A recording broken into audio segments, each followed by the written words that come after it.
अब हम डिस्कस करेंगे इस क्लास में डायरेक्ट एंड इनडायरेक्ट प्रोपोर्शंस। हमारे पास कुछ क्वांटिटीज ऐसी होती हैं जो दूसरी क्वांटिटी के ऊपर डिपेंडेंट हैं, और अगर एक क्वांटिटी बढ़ती है तो दूसरी क्वांटिटी बढ़ती है।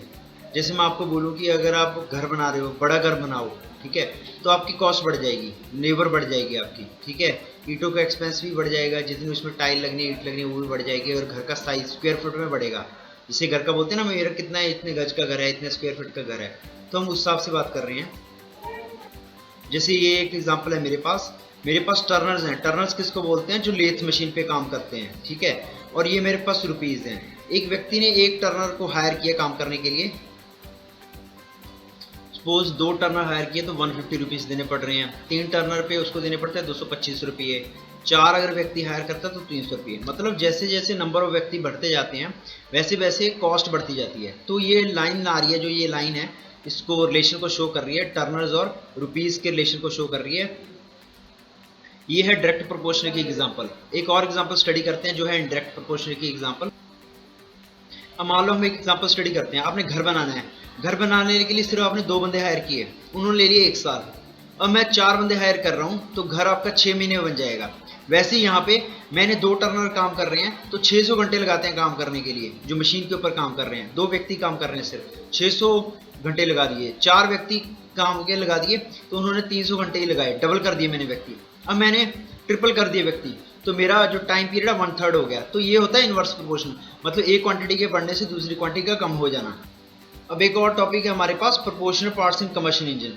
कंबशन इंजन के बारे में हम क्यों डिस्कस कर रहे हैं? क्योंकि कंबशन इंजन में जो आपकी गैसेस, डिफरेंट प्रकार की गैसेस होती हैं। अब आईसी इंजन में जो भी गैसेस होती हैं वो एयर होती है, नाइट्रोजन होती है उसमें। एक तो पहले तो समझना पड़ेगा कि इंजन काम कैसे करता है। हमारी लंग्स की तरह है इंजन। हमारे लंग्स हवा लेते हैं, CO2 छोड़ते हैं। हमारी बॉडी में हाइड्रोकार्बोनेट्स होते हैं, हाइड्रोकार्बन होते हैं।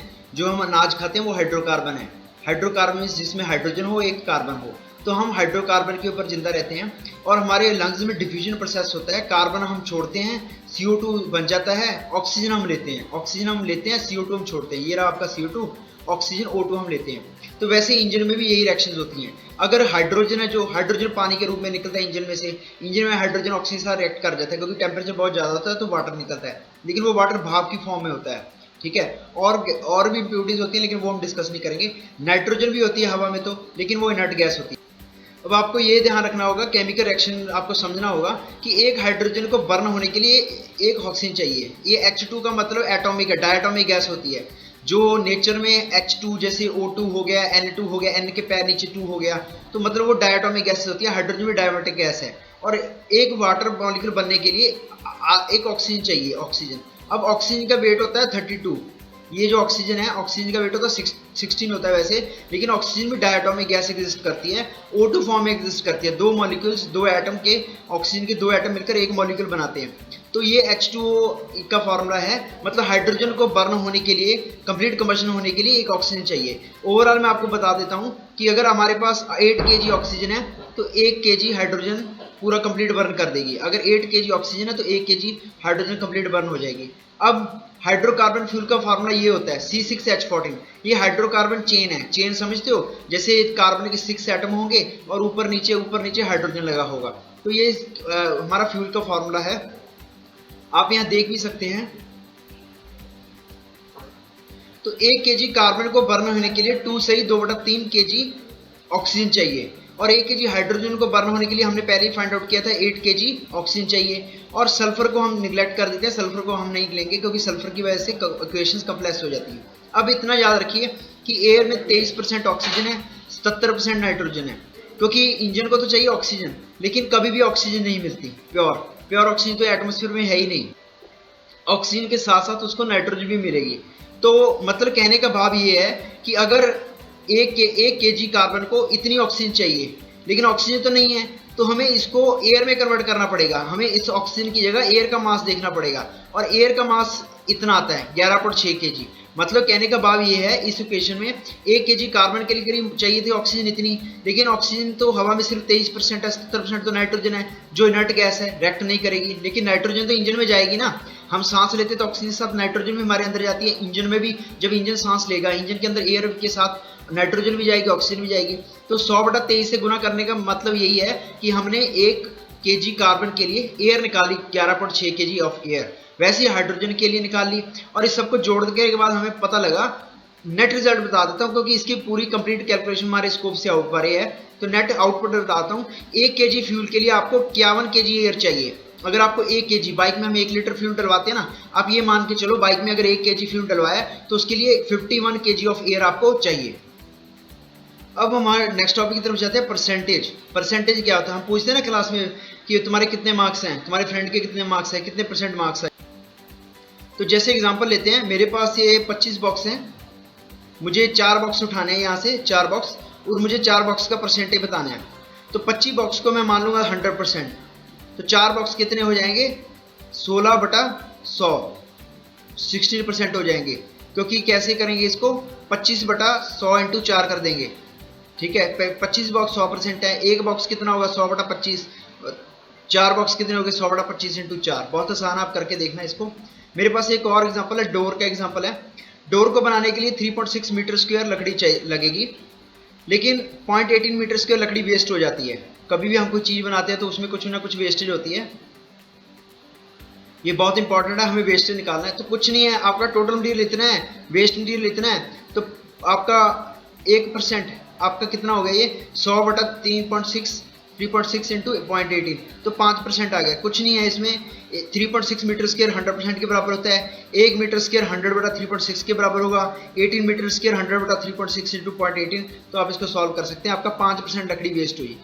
आप ये भी बता सकते हो कि भाई डोर बनाने में इतनी लकड़ी वेस्ट हुई, 0.18 मीटर स्क्वायर। ये आपको पता है मीटर स्क्वायर किसका यूनिट है? एरिया का। एरिया यूज हो ना, एरिया का यूनिट। और आप ये भी बोल सकते हो कि मेरी 5 मिनट लकड़ी सेव होगी टोटल लकड़ी का। अब एक और एग्जाम्पल हमारे पास, ये बहुत अच्छा एग्जाम्पल है, थोड़ा सा मुश्किल है। हमारे पास एक व्यक्ति है फिटर, वो घर पे 984 रुपये 50 रुपये सैलरी ले जाता है और उसकी 24% सैलरी डिडक्ट हो जाती है। उसकी टोटल सैलरी फाइंड आउट करनी है। अब घर पे तो वो 100% लेके जाएगा, ठीक है। तो ये जो है, अगर 24% डिडक्ट होती है तो ये वाली सैलरी कितनी होगी? ये 984, ये 76% हो जाएगी। मतलब 76% सैलरी है जो 984 हो गया। तो 1% निकाल सकता हूँ। 1% कितना हो गया मेरा? 984.50 इंटू 1/76, ये मेरा 1% है। और मेरा 100% कितना हो गया? इसको 100 से मल्टीप्लाई कर दूंगा तो मेरी टोटल सैलरी आ जाएगी। तो इतना व्यक्ति का 100% सैलरी कितनी है? इतनी 1295 रुपये 40 पैसे, इतना व्यक्ति की टोटल सैलरी है।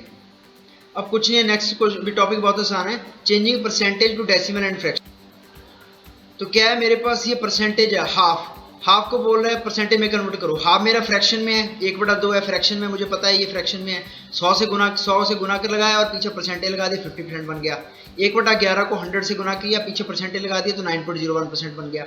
इस फ्रैक्शन को भी परसेंटेज में कन्वर्ट करो। एक और हो सकता है आपका, ये बोल सकता है कि डेसिमल में दिया 0.35, इसको परसेंटेज में कन्वर्ट करो। तो हमें पता है 0.35 का मतलब हमें पता है, इसको 100 से गुना कर दो, साथ में परसेंटेज लगा दो, 35% बन गया। तो ऐसी कुछ क्वेश्चंस हैं। एक और है यहाँ पे, 30% को डेसिमल फ्रैक्शन में लिखो। तो मुझे पता है 30% कितना होता है? 30/100, परसेंटेज का मतलब ही 100 होता है।